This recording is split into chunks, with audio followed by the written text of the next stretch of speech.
સાહેબ, અમદાવાદમાં તો ચોમાસાને હજી ભવનીય વાર છે, પરંતુ વસ્ત્રાલમાં તો અત્યારથી જ પાતાળ પ્રવેશ શરૂ થઈ ગયો છે. જી હા, ધ્યાનથી જુઓ આ દ્રશ્યોને.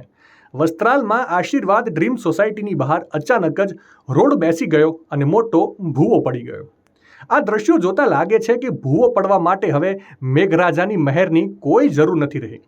આશીર્વાદ ડ્રીમ સોસાયટી પાસે જેવો આ રોડ બેસી ગયો કે તુરંત જ તંત્ર દ્વારા બેરિકેટિંગ તો કરી દેવાયું, પરંતુ પ્રશ્ન એ છે કે હજી તો ઉનાળાની ગરમી પૂરી નથી થઈ ત્યાં આ હાલત છે. જો અત્યારે આ સ્થિતિ હોય તો વિચારી જુઓ કે જ્યારે અષાઢી ધારાઓ વરસશે અને બારે મેઘ ખાંગા થશે ત્યારે વસ્ત્રાલના રસ્તાઓનું શું થશે? એએમસીની કામગીરી સામે હવે ગંભીર સવાલો ઉઠી રહ્યા છે. શું રસ્તા બનાવવામાં લોટ પાણીને લાકડા જ કરાયા છે? ટેક્સના કરોડો રૂપિયા જાય છે ક્યાં? સ્થાનિકોમાં ભારે રોષ છે, કારણ કે આ ભૂવો ગમે ત્યારે કોઈ મોટા અકસ્માતને આમંત્રણ આપી શકે છે.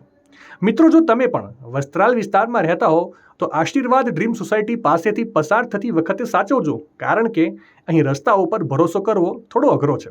તમને શું લાગે છે, એએમસીના અધિકારીઓ જાગશે કે નહીં જાગે? કોમેન્ટ કરીને જરૂરથી જણાવજો.